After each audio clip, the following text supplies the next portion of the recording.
السلام عليكم ورحمة الله وبركاته. خبر يمتزع في دعوة تتكين كان غيارا كم جرتم بقى ربي غيارا تيني سنجي سنين جتشا بلا كدا شمبركم لما في كدا ترباتي guyyaadheen gaddaa akkuma beekamu bilaa kudha sadii bara 2017 waan ajaa'ibaatu argame kunillee ajaa'iban ta'u kan kanaa walii kan sagal argatullee numa jira addee Xayyibaa Hasan itti aantuu pirezidaantii mootummaa naannoo Oromiyaa kan taate daa'imman 4 bakka takkatti argattee jirti.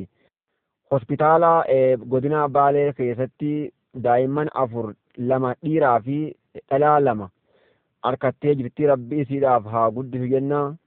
Kun akka amantaa Islaamaatti waan bareedaa waan gaarii tokko garuu ilmi namaa itti yaaddawaa itti gaddaa nuti immoo itti gammannaa horteen nuu baay'achuu namni nuu baay'achuu itti gammannaa sunnaa ergama rabbiiti alayhi salaatu wassalaam ergaa rabbii alayhi salaatu wassalaam maal jedhe tazawwajul waluuda alwaduuda fa inni mukaasirun bikumul umama jee kan deessu kan dhaltu jechuudha kan jaarsa jaallattu fuudhaa gizee fuutan nuun jedhe jechuudha.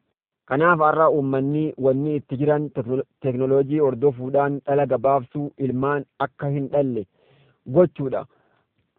Sun karaa ergamaa miti alayhi salaatu wassalaam gariin argatee ka'eefaa ofirraa baasa uzrii takkaan maletti rakkoo takkaan maletti. Kanaaf ergaan rabbii alayhi salaatu wassalaam maal jedhee tazawwajul waluuda alwaduuda kan dhaldhaltu fuudhaa kan dhaltuu fi kan jaarsa jaallattu abbaa manaa jaallattu fuudhaa jedhe. فإني مكاثر بكم الأمم أنغيا قياما اتنين نبيوس دورانيت داددا ناتو إرى هورتي هدوماتا هورتي باية جليتين akkasitti jechuudha guyyaa qiyaamaaniin dhaadadhaa jechuu kanaaf sun argama rabbi qabachuu qabna dhala gabaabsuullee hin qabnu kanaaf addee Xayyibaa Hasan ilmaan si rabbi haa guddisuu isiillee umrii rabbi haa dheeressuu duraanis ilmaan 7 qabdi amma 4 argattee 11 jechuudha maashaa Allah barakaa itti haa godhuu fi rabbi haa guddisuu fi jecha akka amantaa Islaamaatti illee namni tokko hin dhalin jechuudhaaf yoo ogeessi cimaan qoratee doktori cimaan qoratee kadeessu yoo taate ni miidhamti ni duuti yoo irra sodaatan malee uzuriin hin jiru. Ilmi namaa har'a 4 dhaluu dhiisiiti 2 dhaluu ni sodaata akka waan isiin keessaa luydee yookaan hootee fixxuu yookaan ajjeeftuu itti fakkaata. Ilmi namaa irraa ogguu lakkuu argate maaliin nyaachisaa maaliin qallabaa maaliin offisaa jedhe jechuudha. Rabbiin kana ofirra kaa'ee jira. Nahnu narzuqukum wa iyyaahum jedhe jechuudha. Nahnu narzuqukum wa iyyaahum nutu isin nyaachisa isin abbaa isin haadhas ilmaan keessanis kan dhalattellee nutu isin nyaachisa jedhe. Ayata garii keessatti immoo nahnu narzuquhum wa iyyaakum nutu isaan nyaachisa ilmaan kana isinillee nutu nyaachisa jedha. Ayata garii keessatti narzuqukum wa iyyaahum garii keessatti immoo narzuquhum wa iyyaakum jechuudha. Kanaaf bakka lamatti dubbatee jira inna qatlahum kaana khita'an kabiira daa'ima garaa jirtu kan dhalatti ajjeesuun badii gurguddaa irraa hinuun jedhe jechuudha. Kanaaf rizqiisii offannaasii waa hunda rabbitu danda'a.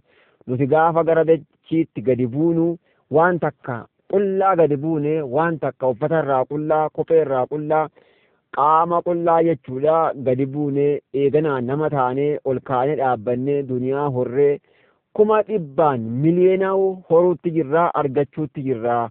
Kanaaf rizqii namaa rabbitu qabaa. Warreen daa'ima ofirraa baasu warreen dhala of gabaabsu guyyaa qiyaamaa maal jedhiiru warreen isa garaa jiru garaatti garaa keessatti doktora bira dhaqee na keessaa baase ani hin da'u jedhee kun badii gurguddaa jechuudha. inna qatlahum kaana khita'an kabiira akkuma rabbiin jedhee isaan ajjeesuun badii gurguddaa irraa hinuun jee jechuudha. Namni lubbuu ajjeesuun gaa qalbii miti waan xabaa tokko miti. Kanaaf obboleeyyan kiyyaa warreen chaanala kanaaf haaraa taatan sabiskiraayib nuuf godhaa viidiyoo kana immoo sheer naa godhaa hanga kana waan naa waliin turtaniif hedduu galatoomaa isiniin jedhaa. Assalaamu alaikum wa rahmatullaahi wa barakaatuh.